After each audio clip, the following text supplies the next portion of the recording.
Thank you, Stuart, for your kind presentation. Good morning to everybody. I apologize for my voice. So the initial ventilatory support in the delivery room.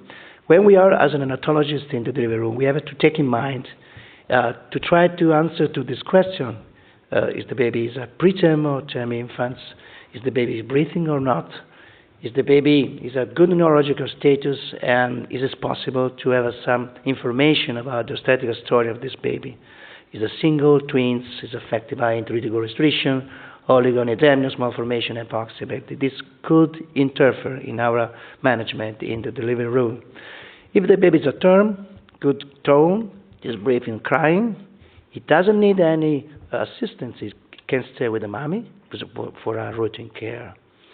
When we have to give the ventilation, support ventilation to the baby, in part depend on whether the infant is making some respiratory effort or not.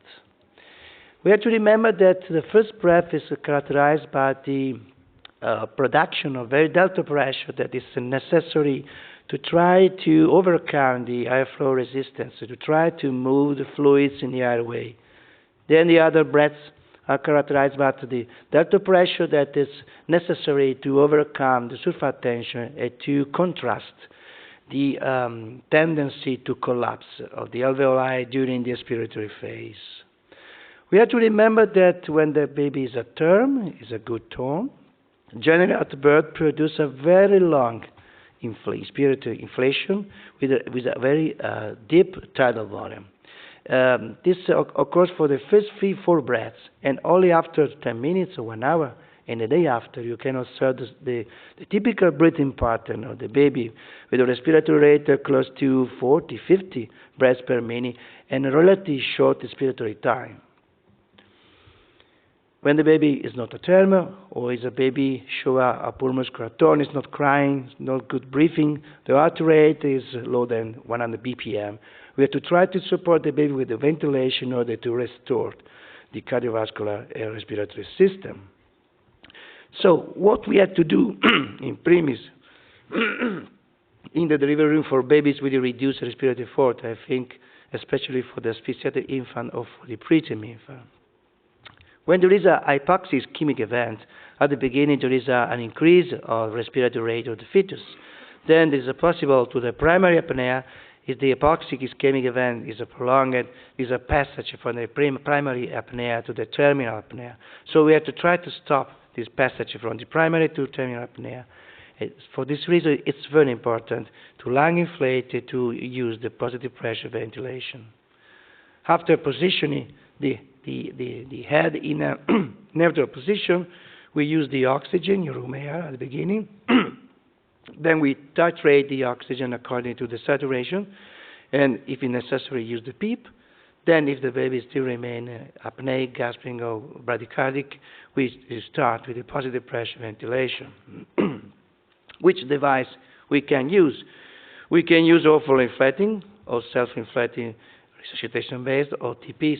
We know that when we use the TPs, we can achieve much more with easier the tidal volume that we want to deliver to the baby. We can use a prolonged inflation, and we use the PEEP. Anyway, the recent ALCOR statement in 2015 arrived at the conclusion that there is no clear evidence to recommend the choice of one of the devices over the others, because we need further research.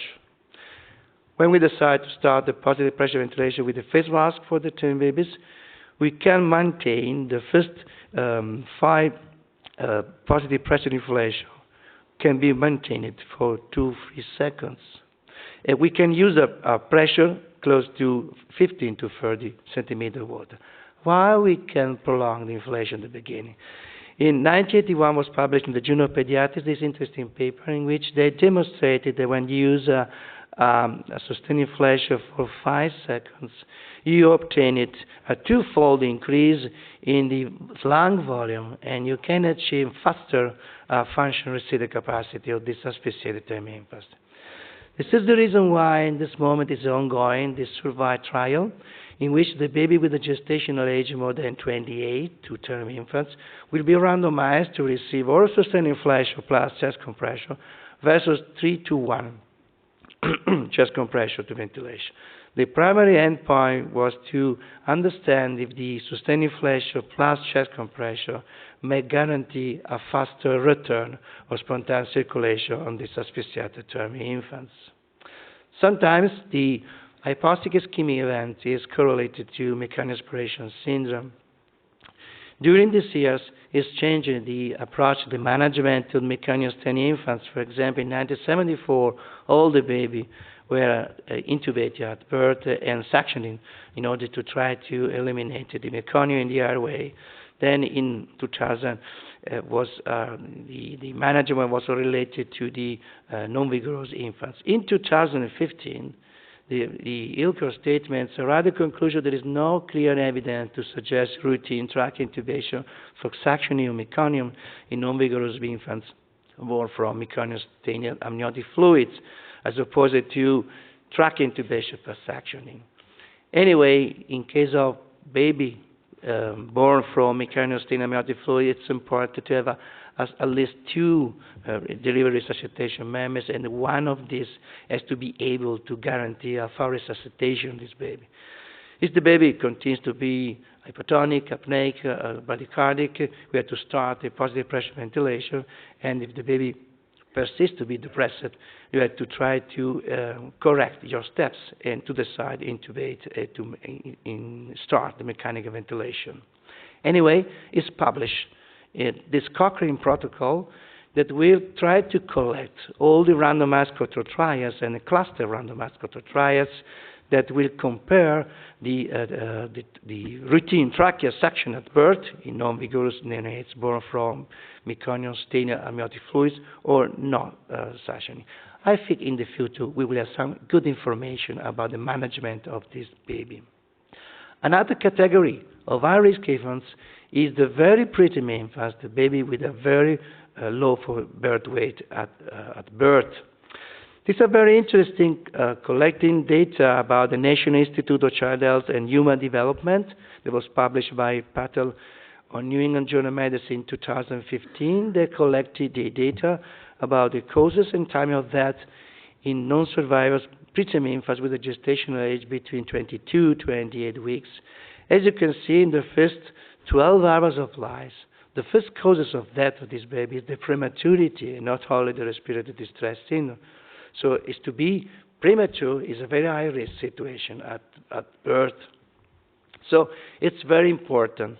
The first minutes of life and the managing of the preterm baby in the delivery room is an orchestra of our intervention. So we have to pay attention to the temperature control of the baby, to pay attention for the delay curve clamping. And when you decide to positive pressure ventilation, to try to use the best practice. This is a good, very crucial point. At this moment, we are not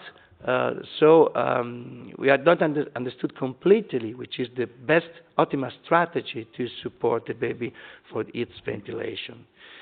We have to remember that the postnatal breath is a dynamic process.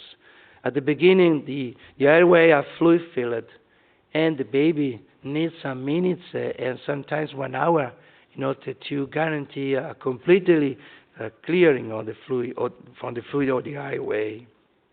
And we have to remember that the preterm infant especially needs some breaths, 4 or 5 breaths, in order to achieve its functional residual capacity. And these particularly breaths are characterized by the presence of the respiratory braking maneuvers, the attempts of the baby to maintain the gas into the lungs, and so to reduce during expiration the loss of volume. And for the preterm infants, it's crucial, the presence of PEEP. This is in preterm newborn rabbit, the ventilation without PEEP. This is at the end aspiration. This is FRC. As you can see at FRC, when you ventilate the baby without PEEP, there is a very large drop of volume in the lungs of this baby. There is not only the lung transition, but there is also the laryngeal transition, because you have to remember that the fetuses spend half of its life with the glottis that is closed in order to reduce the energy expenditure, in order to try to maintain the fluids into the lung, in order to provoke the lung growth. It's interesting that this is what happens in the preterm rabbits, but it's the same in the preterm infants. At the beginning, the much more stable infants that are the animals, the infants that have the glottis that is closed, it's open, sorry. So it's very important to remember that our support, our CPAP, or our PPV may be not so efficacious if the glottis is closed. This is the reason why some of us are beginning to use the caffeine just in the delivery room in order to promote the spontaneous breathing of this very premature baby. Anyway, easier and cheaper in order to try to stimulate the breathing at birth is the tactile stimulation. It's very able to promote oxygenation of the baby. This is a randomized controlled trial that was performed by Gianluca in the late Netherlands. They randomized the baby with a gestational age between 27 to 32 weeks to be randomized in the first 4 minutes of life to be managed with repetitive tactile stimulation versus standard tactile stimulation. And they arrived at the conclusion that even if there is no increments of respiratory rate or the minute ventilation, this baby showed a higher oxygen saturation, the baby with a repetitive tactile stimulation. And before to be transferred to the NICU, this baby showed a less need of oxygen. So they concluded that probably repetitive tactile stimulation could be of added value to improve breathing effort at birth, which are the European guidelines on the management of respiratory distress syndrome. This is the recent guidelines that were published on neonatology this year.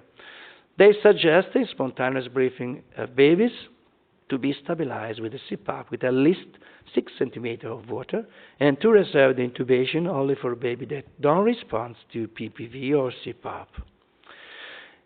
But unfortunately, as you know, the 50% of babies that are initially managed with a CPAP, then in the first 7 days of life, need to be intubated and mechanically ventilated. These authors analyzed the data, observed that this baby showed a CPAP failure in the first 8 hours of life, and this baby showed a progressive increase of the oxygen requirement. They arrived at the conclusion that probably this baby were not helped in achieving a good functional residual capacity, and this was the reason why the CPAP failed much better in this baby. So how we can try to avoid the passage of this baby in CPAP, a risk for to be intubated? So how we can try to stop the passage from the imaginary infant to the bed infants? The first modality could be to try to implement a static CPAP level just in the delivery room. Why 6 centimeters of water? Why not 8 or 10 or 12? These are very big discussion about these topics. If it's better to try to increase the CPAP level just in the delivery room. There are many work in progress about this issue. Sustained inflation. In the animal experiments, we have a very good results, but we have a very good problem, very bad problems in order to translate the success in clinical trials.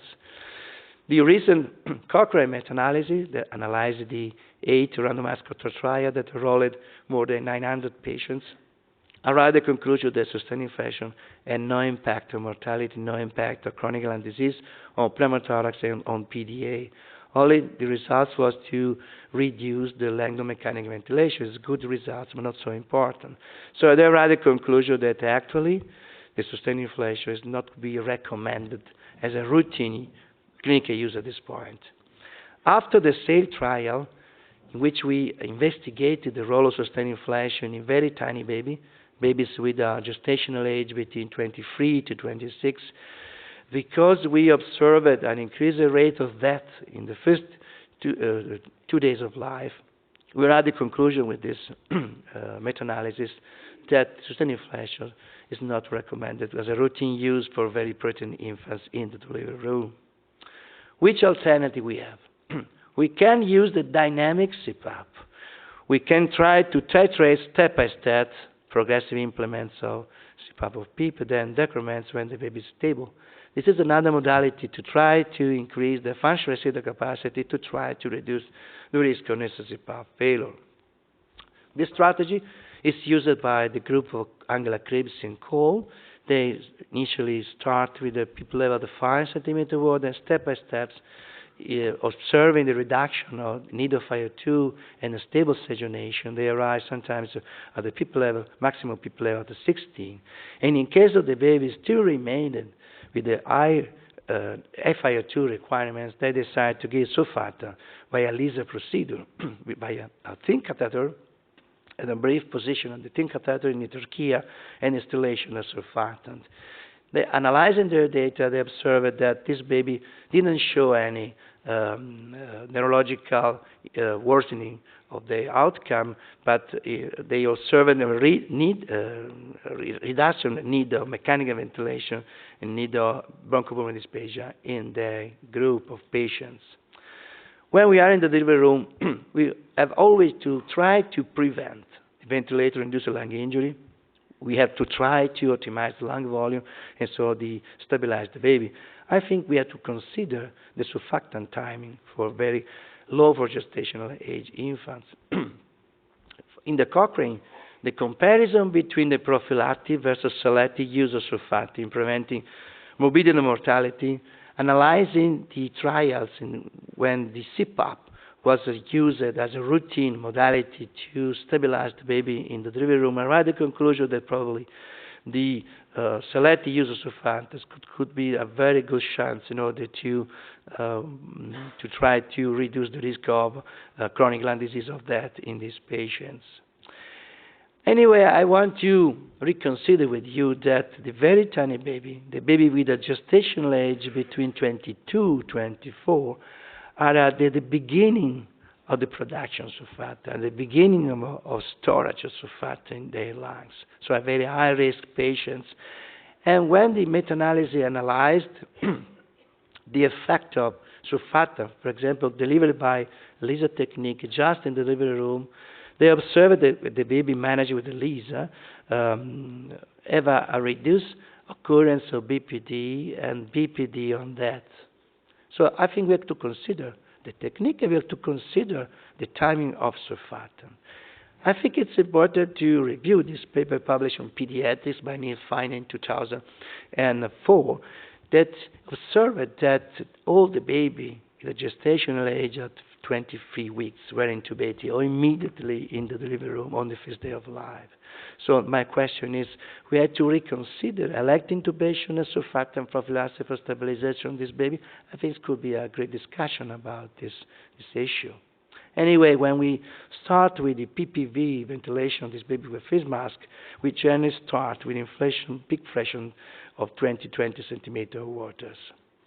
Anyway, the problem is that if you give a pressure, you are not sure always that you guarantee effective ventilation, so we have to monitor what happens during unilateral resuscitation. This is what happens using a respiratory function monitor in the panel R. You have the flow that go in and go out, so your pressure is effective in order to guarantee a normal tidal volume. In the panel B, it is a very mask leak and no tidal volume. And in the panel C, there is a very high obstruction. Also in this case, there is no tidal volume. So you have to try to understand how much is affecting your ventilation in the delivery room. And which device have to use. This is a pragmatic study published 2 years ago by a trial that was as a prospective trial, pragmatic trial, performed in Brazil with the baby with a gestational age between 23 to 33. And then the neonatologists were free to use or TPs or self-inflating bag. And the primary endpoint was the survival after discharge without severe complication. And observing the data, they arrived at the conclusion that the TPs was able to guarantee a much higher percentage of baby survival but without severe complication. TPs. Not all the TPs are the same in the trolley that we are using in the delivery room. This is a very interesting study with the incremental testing compliance, switching the compliance for 0.5 to 5, using different TPs. As you can see, using the same peak pressure, 20 centimeter water, with the same PEEP at 5, is 6 inflation per minute. As you can see, when there is an increasing of compliance, there is a loss of peak pressure. And when there is an increase of compliance, there is an occurrence of inadvertent PEEP. So it's very important to understand when you use a DPs, which DPs are you using, and what happens when there's a change in the compliance of your baby. Anyway, when you give a positive pressure ventilation to the baby, you want also to try to reduce the work of breathing. This is a new device in which using a bias flow that contrasts the expiration and support the expiration is to be very able to reduce work of breathing, both using the nasal prongs and facial mask.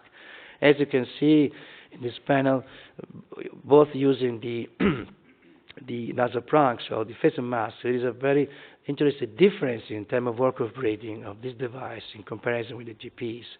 So we had to test these devices, and now is ongoing a very interesting trial by our colleagues in Sweden and in other countries. When you use the face mask, the problem sometimes you can elicitate a diamond reflex. By the trigeminal reflex, you can induce the bradycardial saturation. This is the reason why sometimes we have to try to consider if you have to switch the baby from the face mask to the nasal prongs. Just now or in the future, we have to discuss about this point. Anyway, there is a paper published on resuscitation last year, 2 years ago, in which these authors randomized very low birth weight with the infants to be managed at all the face mask on the nasal prongs. They arrived at the conclusion that the baby that were randomized to receive the positive pressure ventilation by the nasal prongs were less intubated in the delivery room. They need less chest compression, and when they arrive in the NICU, this baby were less prone to be intubated and to be managed with the mechanical ventilation. So the nasal prong seems to be much more promising in terms of delivery of the positive pressure ventilation just in the delivery room. Last, the use of oxygen. When you are ventilatory support, the oxygen is always used. The recent European RDS guidelines suggest to use an initial FiO2 of 0.3 for baby with a gestational age less than 28 weeks, and a room air to 0.3 for those ranging from 28 to 31 weeks, and in room air for babies larger. The problem is that it's not easy to try to maintain the baby within the reference curve of the percentile. The question is if we have to maintain the 50 percentile, the 25%, or the 10% is another big question. But the problem is that it's not easy to maintain within the reference curve the baby in the delivery room when using the oxygen. I think it's interesting, this slide proposed 2 years ago, the jENS by Peter Dargaville, which you can see there's a recording of the infants during the resuscitation, in which the control of the oxygen was manual. As you can see, half of the time was spent outside the reference age. When the baby was switched to closed-loop FiO2 control, the baby was able to spend the time within the range for all the time of recording. So probably in the future we have to investigate much better this approach that could be useful in order to try to reduce the risk of hyperoxygenation, hypoxygenation in this baby. In conclusion, lung aeration is fundamental during transition to birth to allow the achievement of functional residual capacity to try to trigger cardiovascular adaptation. Effective ventilation is crucial for infants who need to be supported in the delivery room, especially for the baby that are asphyxiated or very premature infants that generally show a very low respiratory force. There is a great debate about the best CPAP level at birth. Static, which level of static, dynamic, how to reach, how to control, how to record, and which is the best interface and the best device to try to deliver the positive pressure ventilation for high-risk infants. It's very important, the debate about the role of caffeine and the tactile stimulation to promote breathing. Anyway, Efficacy and safety of ventilation with different devices and interface to guarantee lung aeration need to be monitored. Respiratory function monitor and target CO2, closed loop with effect to control or other devices. Okay, thank you very much for your attention.